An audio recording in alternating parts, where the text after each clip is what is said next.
दोस्तों सुबह स्टार्ट नहीं होती बाइक, लंबा सेल्फ लेती है, लंबी स्टार्ट होती है, लॉन्ग स्टार्ट होती है और तो और पिकअप नहीं आता। गर्म होने पर गाड़ी बंद हो जाती है, मैकेनिक रोकता है गाड़ी को, देखता है, प्लग खोलता है, ऑयल डालता है, गाड़ी स्टार्ट करता है और उसकी ये सारी दिक्कतें गाड़ी में आती हैं और तो और गाड़ी काला धुआं देने लग जाती है। तो भैया ये सारी दिक्कतें जो है ना, ये सिर्फ एक ही समाधान है इसका। वो पता है क्या? Valve clearance. वॉल्व क्लियरेंस जो होती है वो हर गाड़ी में सेट होती है, हर गाड़ी के अंदर, चाहे वो होंडा हो, बजाज हो, टीवीएस हो, यामा हो या कोई सी भी बाइक हो, कोई सी भी, चाहे वो स्पोर्ट्स बाइक क्यों ना हो। बट फ़र्क ये होता है कि जो नॉर्मल सीसी की बाइक होती है उनमें वॉल्व क्लियरेंस ज़्यादा तरीके से सेट होती है। मतलब मेरा ये है कहने का कि ज़्यादा जल्दी सेट होती है, जैसे 10,000 किलोमीटर पे सेट होना, 15,000 पे सेट होना। बट जो स्पोर्ट्स बाइक होती है उनमें थोड़ा सा लंबे टाइम के लिए सेट होती है। अगर मैं किसी नॉर्मल बाइक की बात करो जाऊँ, for an example Honda hornet की, तो ये जो गाड़ी है इसमें पिकअप की प्रॉब्लम आ रही है। इसकी एक वीडियो बनाई थी मैंने जिसमें मैंने क्लच प्लेट डालना सिखाया था। उसमें मैंने बताया था क्लच प्लेट कैसे डालते हैं और इसमें लोकल प्लेटें डाल रखी थी। पर इसकी लोकल प्लेटों की वजह से गाड़ी ज़्यादा हीट हुई और इस गाड़ी की वॉल क्लियरेंस की आउट हो गई है। तो आज मैं आपको इस वीडियो में बताऊँगा होंडा हॉर्नेट की वॉल क्लियरेंस को किस तरीके से सेट किया जाता है और कंपनी से भी अच्छी सेटिंग, जो कंपनी में चाहता है ना, सही तरीके से सेटिंग होता नहीं। एक तरह से कहता हूँ, मैं अपना खुद का एक्सपीरियंस आपके साथ शेयर करता हूँ और होंडा हॉर्नेट की वॉल क्लियरेंस की सेटिंग करना आपको सिखाता हूँ। तो जल्दी से इस वीडियो को लाइक कर दो, स्टार्ट करते हैं वीडियो। तो भाई बाइक को ठीक करने से पहले बाइक के औजार चाहिए होते हैं, यानी टूल्स। तो इसके अपर कवर को खोलने के लिए हमें चाहिए होगा एक 8 नंबर का रिंग पाना। आप चाबी का भी इस्तेमाल कर सकते हो पर मैं रिंग पाने का इस्तेमाल करूँगा। 8 नंबर के रिंग पाने से नट जो इसके बोल्ट हैं वो खोलने हैं। एक चीज़ का वो खासकर ध्यान देना है, गाड़ी ज़्यादा गर्म नहीं होनी चाहिए। अगर ज़्यादा गाड़ी गर्म होगी तो आपकी गाड़ी के जो बोल्ट आप खोल रहे हो इंजन से अलग कर रहे हो, उसकी चूड़ी स्लिप हो सकती है। तो इसका आपको खासकर ध्यान देना है। गाड़ी नॉर्मल टेम्परेचर पर होनी चाहिए और नॉर्मल टेम्परेचर पे ही आपको बोल्ट टाइट करने हैं और नॉर्मल टेम्परेचर पे ही गाड़ी के बोल्ट आपको लूज़ करने हैं, ठीक है।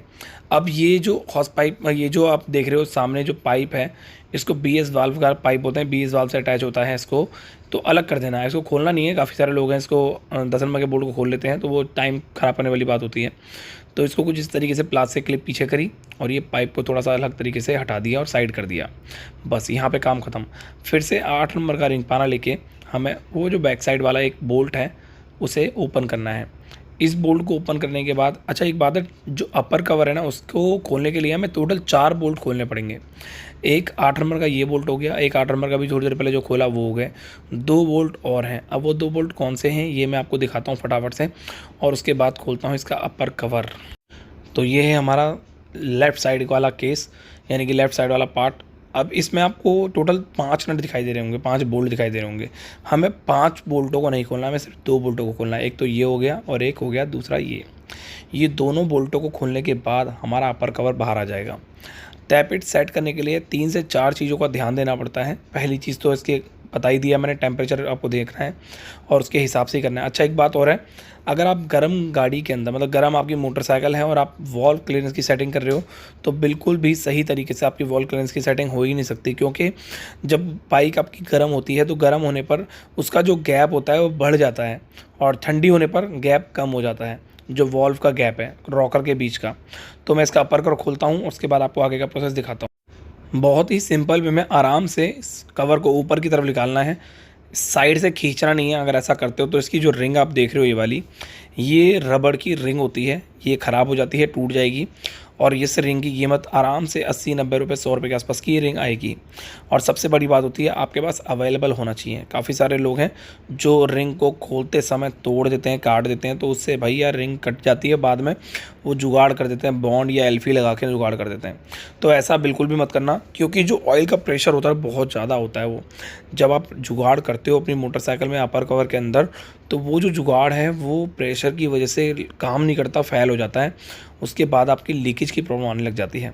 उसके अलावा ये जो हॉल आप देख रहे हो ब्लैक कलर का, अगर मान के चलो आपकी बाइक का जो प्लग है वो काला निकल रहा है या काला स्मोक कर रही है गाड़ी आपकी, तो आप इस पाइप को, यानी कि जो वीएस वाल्व वाला पाइप है, इसे क्लीन कर दें। या फिर एक बात और बता देता हूँ, अगर आप अपनी बाइक के वॉल क्लीनेंस की सेटिंग करा रहे हो तो इसके पाइप को ज़रूर क्लीन कराओ, बहुत ज़्यादा ज़रूरी होता है।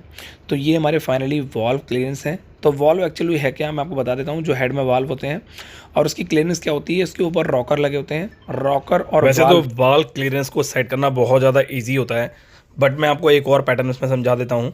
वॉल क्लियरेंस की सेटिंग करने से पहले टाइमिंग का मिला होना बहुत ज़्यादा ज़रूरी होता है। तो आइए टाइमिंग मिलाना सीखते हैं सबसे पहले। तो ये 10 नंबर की एलेंकी वाला बोल्ट है, हमें ये खोलना पड़ेगा, और ये 6 नंबर की एलेंकी वाला बोल्ट है, हमें खोलना पड़ेगा। इन दोनों बोल्टों को खोलने से पहले हमें ये चीज़ जाननी होगी कि ये गाड़ी का जो टेम्परेचर है वो नॉर्मल होना चाहिए। अगर ज़्यादा गर्म होगा तो ये जो एलेंकी वाले बोल्ट हैं ये स्लिप हो सकते हैं और बाद में ऑयल लीकेज की परेशानी इसमें आ सकती है। ध्यान रहे, ये चीज़ आपको ध्यान से बहुत ज़्यादा महत्वपूर्ण होती है, इसको आपको फॉलो करना है। अब हमने इसकी 10 नंबर की एलेंकी वाला इसका बोल्ट इसने निकाल लिया है, हमने कैप निकाल ली है इसकी। इसमें एक ऑयल रिंग होती है, जब इसे फिट करोगे आप तो इस ऑयल रिंग का आपको खासकर ध्यान देना है। अगर आपकी इसमें लीकेज हो रही है तो ऑयल रिंग को चेंज कर देना है। अगर आपको लगता है लीकेज की आशंका है तो ही ऐसा करना है, अदरवाइज़ आप बिना किसी टेंशन के इसे फिट कर सकते हैं सिंपल वे में।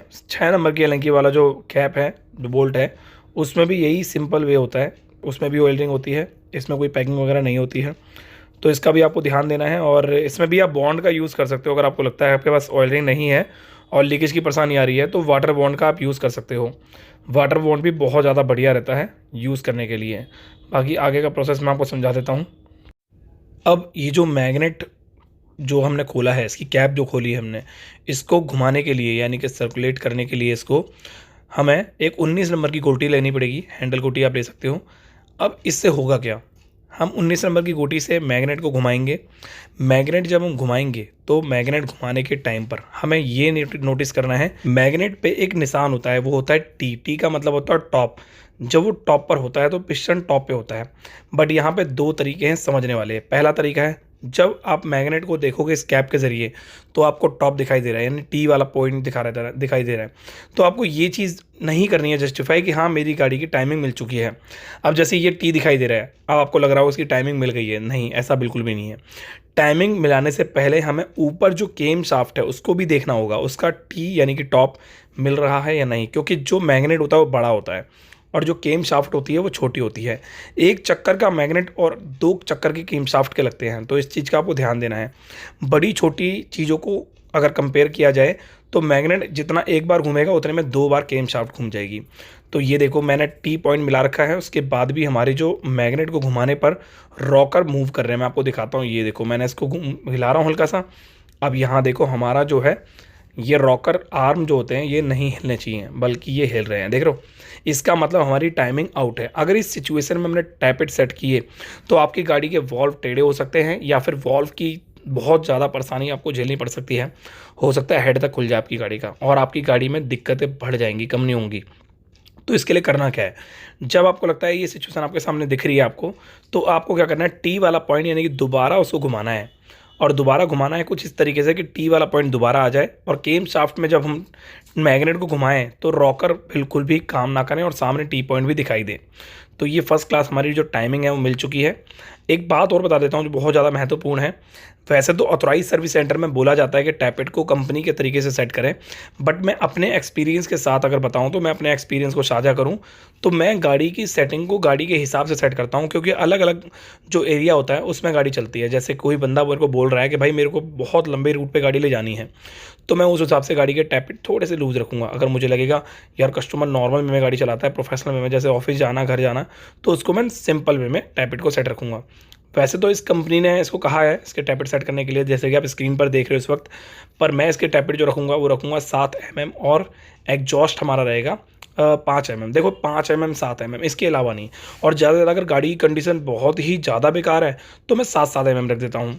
अगर मुझे लगता है गाड़ी एकदम ब्रांड न्यू है तो कभी कभी मैं 5 या 6 mm रख देता हूँ। बस वो सिचुएशन पे डिपेंड करता है, गाड़ी किस तरीके चल रही है, गाड़ी की कंडीशन कैसी है, गाड़ी का ड्राइवर कैसा है।